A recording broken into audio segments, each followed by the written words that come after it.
hecho.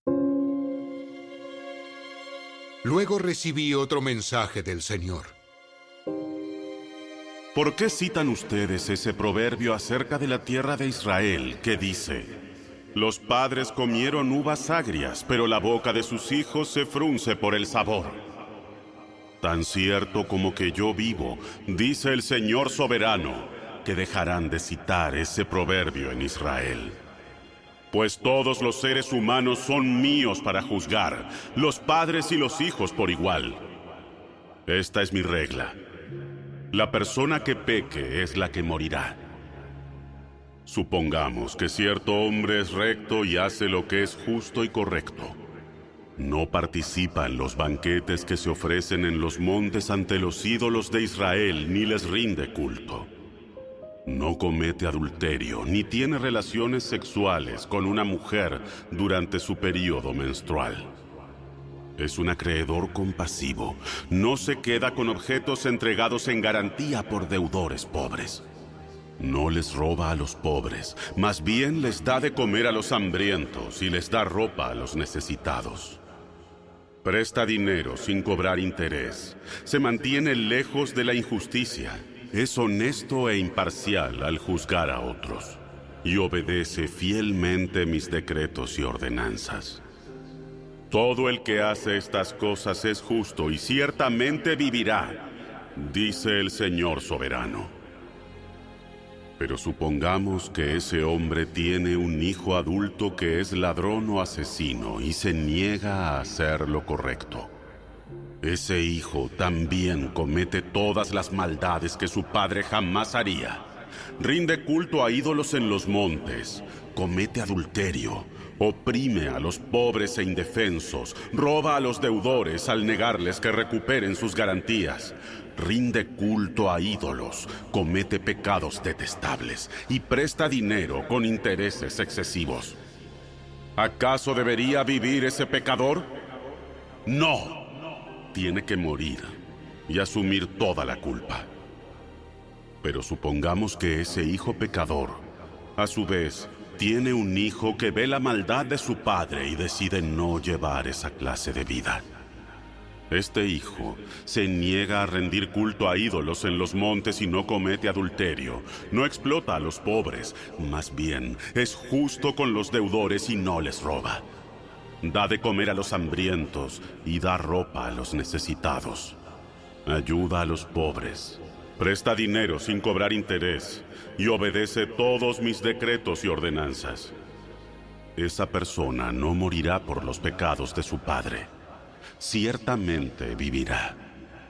Sin embargo, el padre morirá por todos sus pecados, por haber sido cruel, por robar a la gente y hacer lo que es indudablemente incorrecto en medio de su pueblo. ¿Cómo?, se preguntan ustedes. ¿No pagará el hijo por los pecados del padre? No, porque si el hijo hace lo que es justo y correcto y obedece mis decretos, ese hijo ciertamente vivirá. La persona que peque es la que morirá. El hijo no será castigado por los pecados del padre, ni el padre será castigado por los pecados del hijo. Los justos serán recompensados por su propia conducta recta, y las personas perversas serán castigadas por su propia perversidad. Ahora bien, si los perversos abandonan sus pecados y comienzan a obedecer mis decretos y a hacer lo que es justo y correcto, ciertamente vivirán y no morirán. Todos los pecados pasados serán olvidados y vivirán por las acciones justas que han hecho. ¿Acaso piensan que me agrada ver morir a los perversos?, pregunta el Señor soberano. ¡Claro que no! Mi deseo es que se aparten de su conducta perversa y vivan. Sin embargo, si los justos se apartan de su conducta recta y comienzan a pecar y a comportarse como los demás pecadores, ¿se les permitirá vivir? No, claro que no. Todas las acciones justas que han hecho serán olvidadas y morirán por sus pecados. Sin embargo, ustedes dicen: el Señor no hace lo correcto. Escúchame, pueblo de Israel. ¿Soy yo el que no hace lo correcto? ¿O son ustedes? Cuando los justos abandonen su conducta justa y comiencen a cometer pecados, morirán por eso. Sí, morirán por sus acciones pecaminosas. Y si los perversos abandonan su perversidad, obedecen la ley y hacen lo que es justo y correcto, salvarán su vida. Vivirán, porque lo pensaron bien y decidieron apartarse de sus pecados. Esas personas no morirán. Aún así, los israelitas siguen diciendo: el Señor no hace lo correcto. Oh pueblo de Israel, tú eres quien no hace lo correcto, no yo.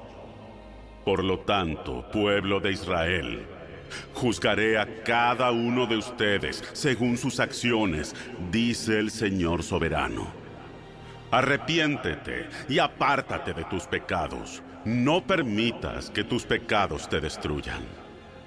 Deja atrás tu rebelión y procura encontrar un corazón nuevo y un espíritu nuevo.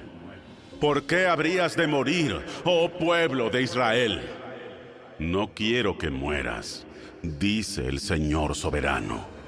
Cambia de rumbo y vive.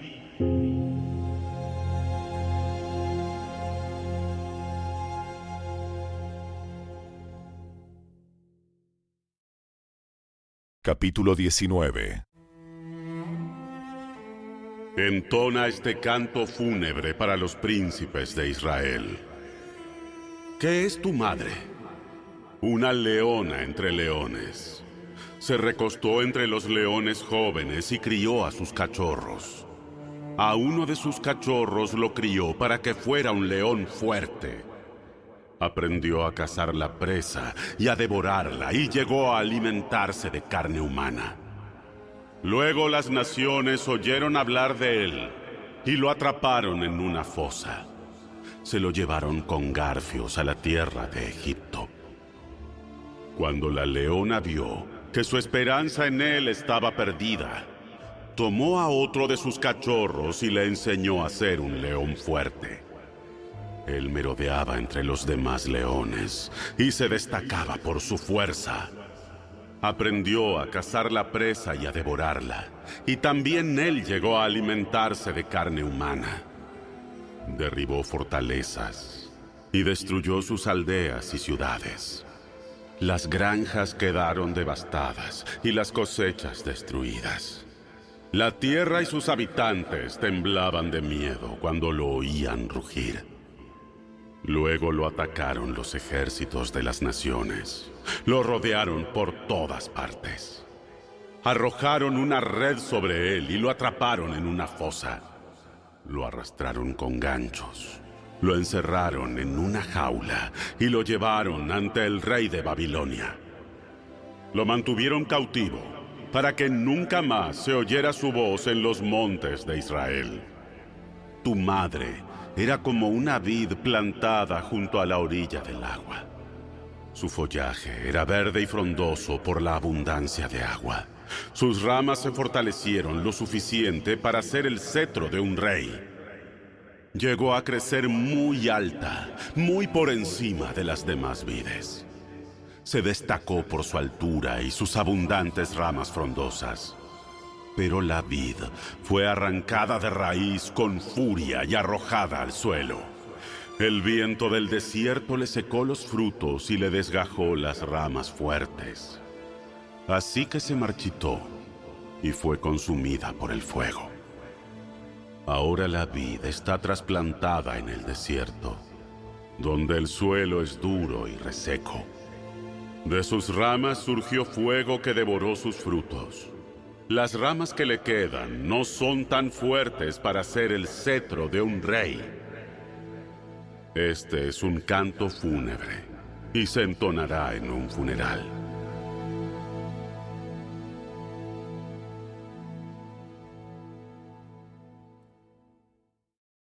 Capítulo 9. Ese primer pacto entre Dios e Israel incluía ordenanzas para la adoración y un lugar de culto aquí, en la tierra. Ese tabernáculo estaba formado por 2 salas. En la primera sala había un candelabro, una mesa y los panes consagrados sobre ella. Esta sala se llamaba Lugar Santo. Luego había una cortina detrás de la cual se encontraba la segunda sala, llamada Lugar Santísimo. En esa sala había un altar de oro para el incienso y un cofre de madera conocido como el Arca del Pacto, el cual estaba totalmente cubierto de oro. Dentro del arca había un recipiente de oro que contenía el maná, la vara de Aarón a la que le habían salido hojas y las tablas del pacto que eran de piedra. Por encima del arca estaban los querubines de la gloria divina, cuyas alas se extendían sobre la tapa del arca, es decir, el lugar de la expiación. Pero ahora no podemos explicar estas cosas en detalle. Cuando estos elementos estaban en su lugar, los sacerdotes entraban con regularidad en la primera sala durante el cumplimiento de sus deberes religiosos. Pero solo el sumo sacerdote entraba en el lugar santísimo y lo hacía una sola vez al año. Y siempre ofrecía sangre por sus propios pecados y por los pecados que el pueblo cometía por ignorancia. Mediante esas ordenanzas, el Espíritu Santo daba a entender que la entrada al lugar santísimo no estaba abierta a todos, en tanto siguiera en pie el tabernáculo y el sistema que representaba. Esta es una ilustración que apunta al tiempo presente, pues las ofrendas y los sacrificios que ofrecen los sacerdotes no pueden limpiar la conciencia de las personas que los traen.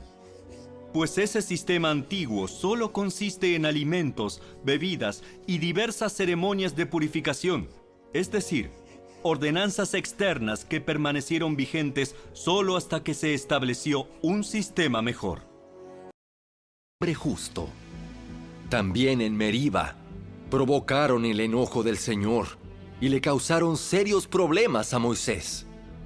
Hicieron que Moisés se enojara y hablara como un necio. Israel no destruyó a las naciones que había en la tierra como el Señor le había ordenado.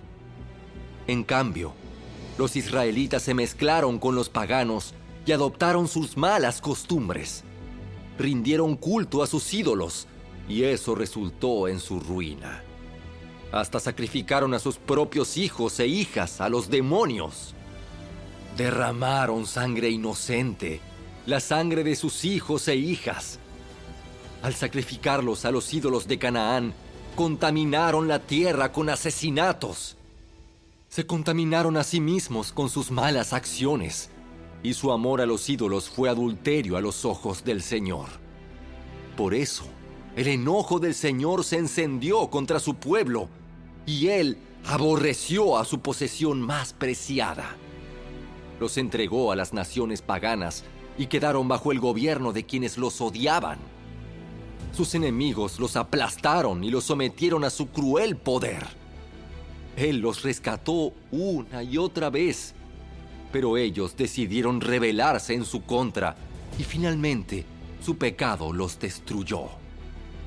Aún así, Él sintió compasión por la angustia de ellos y escuchó sus clamores.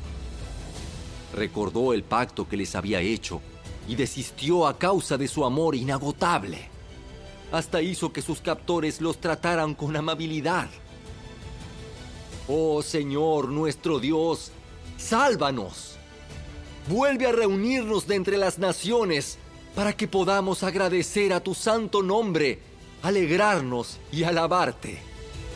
Alaben al Señor, Dios de Israel, quien vive desde siempre y para siempre. Que todo el pueblo diga, ¡Amén! ¡Alabado sea el Señor!